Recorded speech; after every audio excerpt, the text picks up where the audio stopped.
தூத்துக்குடி மாவட்டத்தில் மழை வெள்ளத்தால் பாதிக்கப்பட்ட 65,000 ஹெக்டேர் விவசாய நிலங்களில் இதுவரை கணக்கெடுக்கப்பட்டுள்ளது. இந்த பணி தொடர்ந்து நடைபெற்று வருகின்றது எனவும் பாதிக்கப்பட்ட அனைவருக்கும் நிவாரணம் வழங்க நடவடிக்கை எடுக்கப்பட்டு வருகின்றது என தூத்துக்குடி, அத்திமரப்பட்டி, முள்ளக்காடு உள்ளிட்ட பகுதிகளில் வயல்வெளி மற்றும் தாழ்வான பகுதிகளில் தேங்கியுள்ள மழைநீரை அகற்றும் வகையில் முள்ளக்காடு, உப்பளம் பகுதியில் உள்ள ஓடையை தூர்வாரும் பணிகளை அமைச்சர் கீதா ஜீவன் நேரில் பார்வையிட்டு ஆய்வு மேற்கொண்ட போது தெரிவித்துள்ளார். தூத்துக்குடி அடுத்துள்ள அத்திமரப்பட்டி, முள்ளக்காடு ஊராட்சியில் விவசாய நிலங்களில் உள்ள உபரி நீர்கள் மற்றும் குடியிருப்பு பகுதிகளில் சூழ்ந்துள்ள மழை நீரை முள்ளக்காடு வடிகால் ஓடை வழியாக கடலுக்கு 5 கிலோமீட்டர் தூரத்திற்கு செல்லக்கூடிய ஓடை தூர்வாரும் பணிகள் நடைபெற்று வருகின்றது.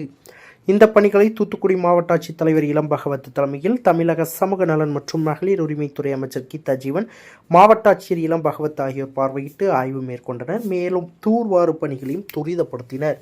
இதனைத் தொடர்ந்து செய்தியாளர்களிடம் அமைச்சர் கீதா ஜீவன் கூறுகையில், விவசாய நிலங்களில் உள்ள உபரி நீர்கள் மற்றும் நம்முடைய பிற குடியிருப்பு பகுதியில் உள்ள நீரெல்லாம் வடியக்கூடிய ஒரு வடிகால் முள்ளக்காடு போய் கடலோடு சேரக்கூடிய வடிகால் கிட்டத்தட்ட 5 கிலோமீட்டர் தூரத்தில் உள்ள வடிகால் கொஞ்சம் உப்பளம் எல்லாம் அப்படின்னு யாருமே இது வரைக்கும் நமக்கு மழையே வராமல் காற்று கடந்த காலம் போய் இப்போ வருஷந்தோறும் மழை தூத்துக்குடி மாவட்டத்தில் வர ஆரம்பிச்சதுனால இன்றைக்கி இந்த தேவையெல்லாம் ஏற்படுது. அதனால் அந்த உப்பளத்துக்காரங்க அப்படியே ஒதுக்கி அந்த ஓடை குறுகல் ஆயிடுச்சு. கிட்டத்தட்ட 4 அடி அந்த மாதிரி தான் ஓடை ஓடிட்டு இருக்குது. 20 அடி 40-50 அடி இருக்கும் போல் அகலம் இந்த ஓடை.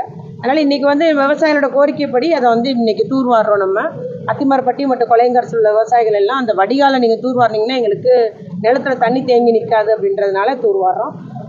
இப்பொழுது உப்பளமும் பார்த்திங்கன்னா இன்னும் எப்படி ஒரு மாதம் 2 மாதத்துக்கு வேலையே இருக்காது, ஃபுல்லாகவே தண்ணி தேங்கி இருக்குது. அதனால் அவங்களுக்கு தயாரிப்பு உற்பத்தின்றது இருக்காது. அதனால் இந்த நேரம் பண்ணிட்டேன்னா அவங்களுக்கும் பாதிப்பு இருக்காது அப்படின்றதுல இன்றைக்கி இந்த நடவடிக்கை எடுத்திருக்கோம். நிச்சயமாக இது விவசாயிகளுக்கும் நலம் தரக்கூடியதாக இருக்கும். உப்பளத்தை பொறுத்த வரைக்கும் இந்த தோண்டி போடுற மண்ணிலே அவங்களுக்கு ஒரு கரையை உண்டு பண்ணிட்டு வருவீங்களேன், அவங்களுக்கு போக்குவரத்தும் இன்னும் எளிதாக தான் இருக்கும். அதனால் 2 உப்பள உற்பத்தியாளராக இருந்தாலும் சரி, விவசாயம் இருந்தாலும் அவங்க நலம் பயக்கூடிய ஒரு ஓடை 5 கிலோமீட்டர் ஓடை இன்றைக்கி தூர்வாரப்படுகிறது. நிச்சயமாக நான் ஒரு நல்ல ஒரு நிகழ்வாக நம்முடைய பகுதி மக்களின் நலனுக்காக இது செய்யப்படுகிறது.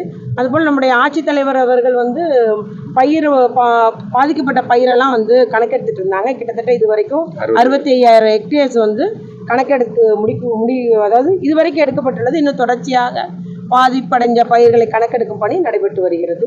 இது மாதிரி 220க்கு மேலே வீடுகள் பாதிப்படைஞ்சிருக்குன்னு சொல்லிட்டு அதற்கும் நிவாரணம் கொடுப்பதற்கு மாவட்ட நிர்வாகம் நடவடிக்கை எடுத்து வருகிறது. மாநகர பகுதியை பொறுத்த வரைக்கும் கிட்டத்தட்ட 80% எல்லா இடமே முடிச்சு. இப்போ 2வது வார்டு மட்டும் 2வது வார்டில் மட்டும் நம்ம 60% தண்ணி நீர் அகட்டியாச்சு. இன்னும் அந்த பணி இன்று இரவுக்குள்ளாக முடிஞ்சிடும்னு நினைக்கிறேன். எல்லா இடமே மாநகராட்சி சார்பில் பம்பு வச்சு நீரை வெளியேற்றும் பணி நடைபெற்று வருகிறது. பெல் பட்டனையும் கிளிக் செய்யுங்கள்.